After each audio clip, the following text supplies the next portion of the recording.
Well, our second reading today comes from Paul's letter to the Thessalonians.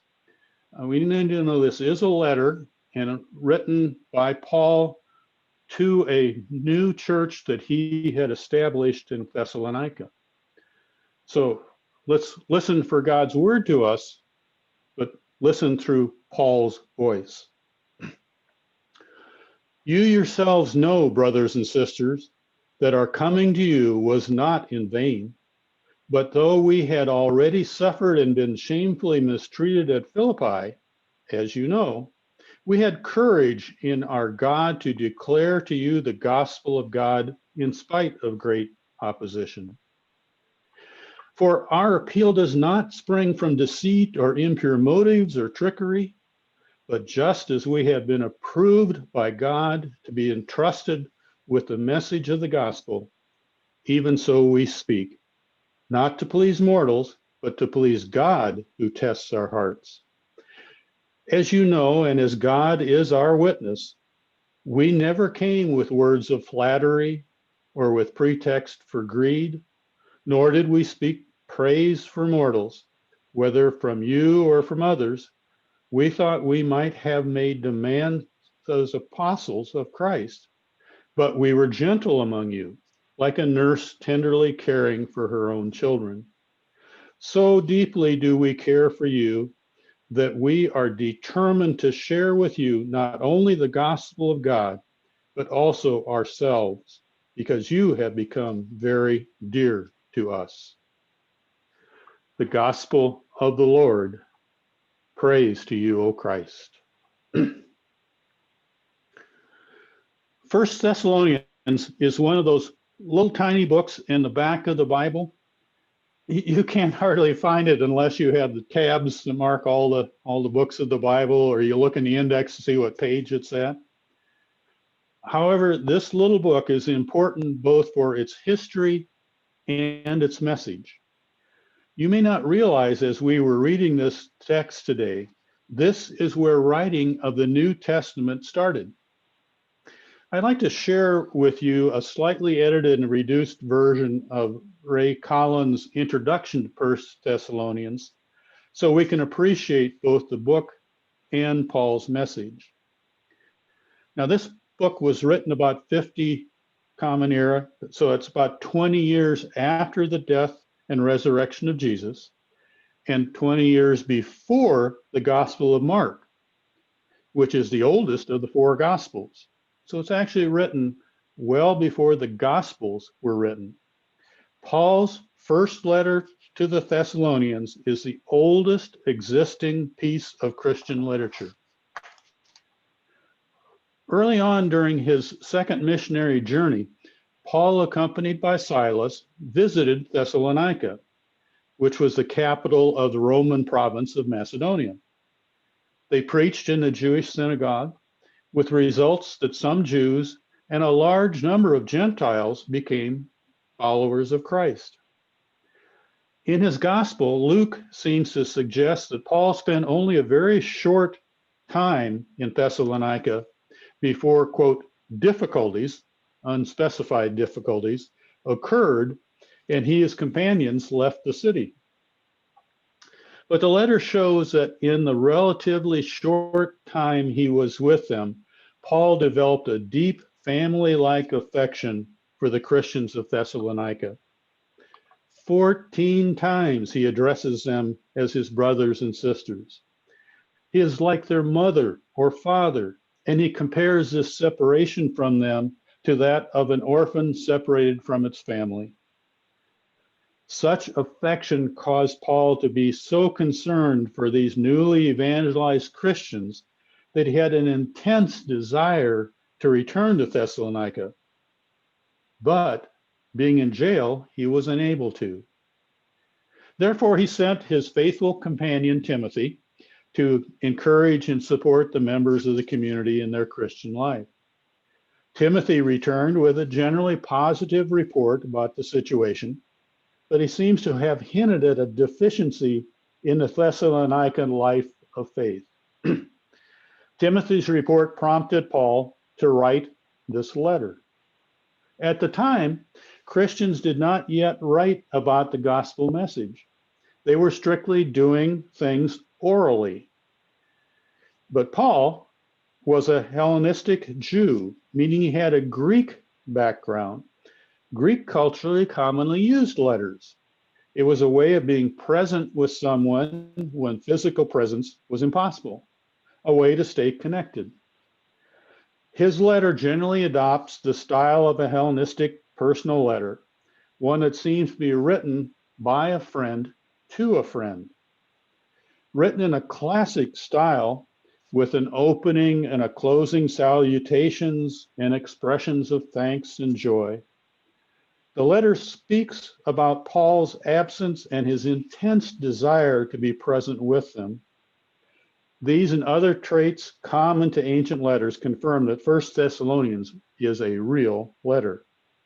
So here we have this letter, the first proclamation of the gospel, the good news, in written form. With that as background, I would ask you to think with me, visualize with me those people in Thessalonica. You can even close your eyes if you like and look around. Who do you see? The people certainly do not look all the same or dress alike, and certainly not all of one mind, do not think alike. They do not have the same life experiences, same talents, or same resources. In short, they are a sample of normal people, most likely like us. Some of them could have read the letter from Paul by themselves. Some needed it read to them. Some may have written a letter to a distant friend themselves. Some would have resisted even the thought of listening to a letter, let alone writing one. To them, it would seem so impersonal. Why not just talk and listen to the person when they get together? Why get caught up in that new technology? It's messy, expensive, makes me uncomfortable. No one else is using it. Well, maybe that last part could be challenged even in Paul's time. As we continue, and you can open your eyes now if you haven't, what happened when the Thessalonians got that letter from their friends Paul and Timothy? Well, first, they listened to it as is read to the group. Some of them would even write back to reassure and ask further questions. And then what happened at Paul's end? Well, Paul continued to use this most advanced technology of the day, the Zoom of his day, used it to stay connected, continue to grow his ministry to more communities, many more than he could ever visit. He did not use it to build his personal empire. He did use it to show God's love, use it to show others how to do likewise. For me, the Thessalonians represented the church at the time and worship at the time. And it was a time as they knew it.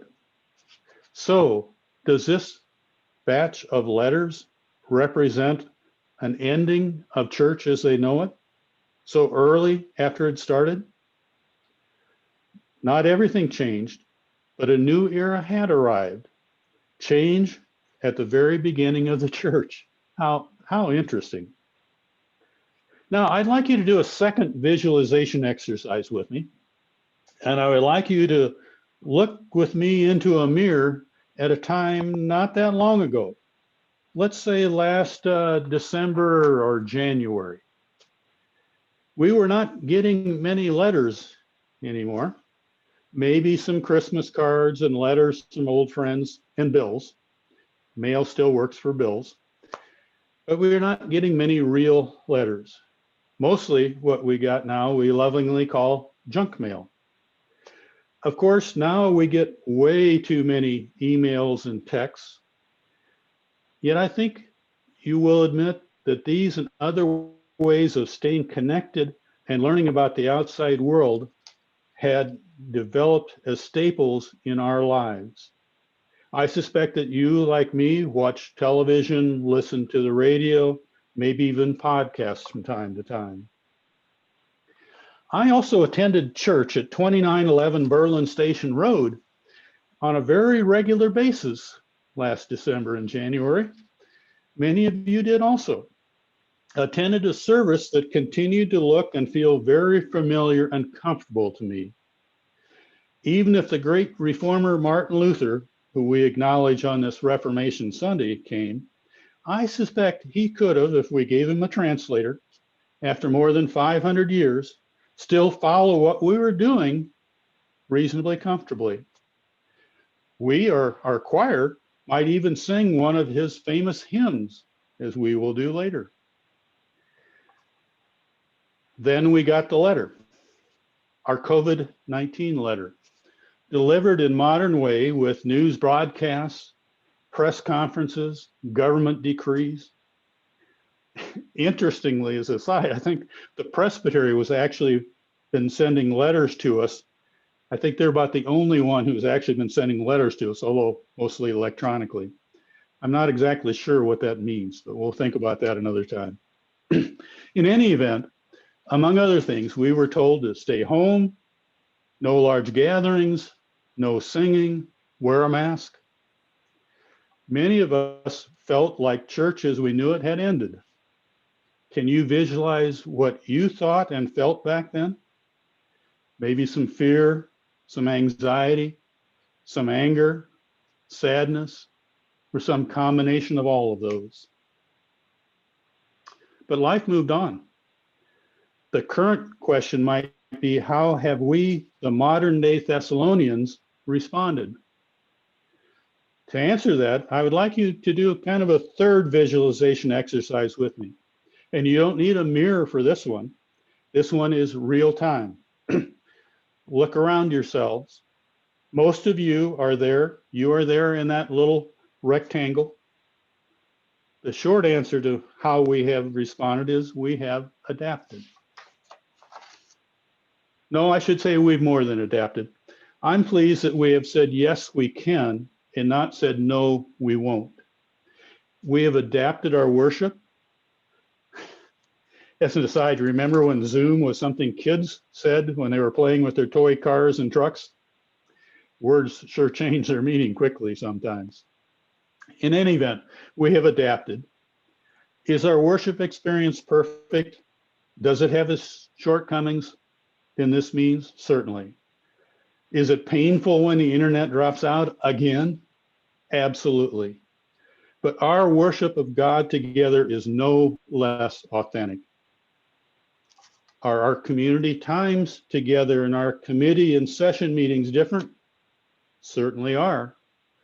But when I reflect on the laughter and the joy at a recent worship and outreach committee meeting over planning different ways we can do Advent this year, I can get truly excited about the opportunities. Now let's get reflective in a larger manner about the future for a moment. A big question is, what does it mean for our church in the coming season, in the longer term? And that, I think, is a very good question we need to ask ourselves. Actually, it raises many good questions, but they are the right questions, kind of questions to ask. Traditionalists take heart in the fact that 2,000 years later, we still read and benefit by Paul's letter to the Thessalonians. All of our traditions will not be lost. And if we're honest in our reflection on our traditions and our activities, maybe some of them could use some refreshing. One recent session action I think is particularly telling. It sounds like a simple motion, but I think that the action of session is like a climber setting the next peg in that mountain, giving that climber and all who follow a tool to lift themselves up to the next level, moving up that mountain. The motion is to make clear that persons who can participate with us through electronic means, or only through electronic means, or choose to participate electronically only, are welcome and encouraged to be full members of West Berlin Presbyterian Church. Full members through our electronic means only. Yes, this will be a different experience than our historic member experience. Yes, we as a church will need to make commitments and change to support these members.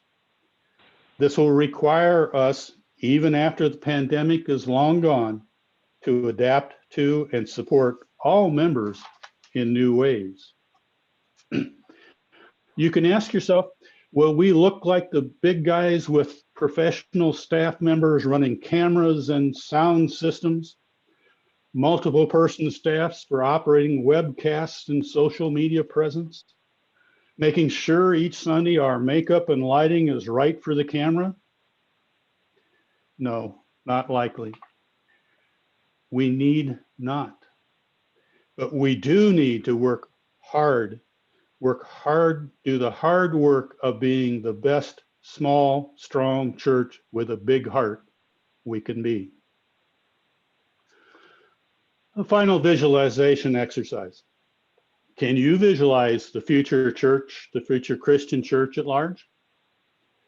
Can we visualize the future of West Berlin Presbyterian Church in this new era? Will historians say that COVID-19, when it hit, is when the church, after another 500 years, reformed again? Renewed to sharing the gospel message with all people worldwide. And will there be a footnote about a small, strong church with a big heart in the backwoods of Central Ohio? I want to close by paraphrasing Paul's words.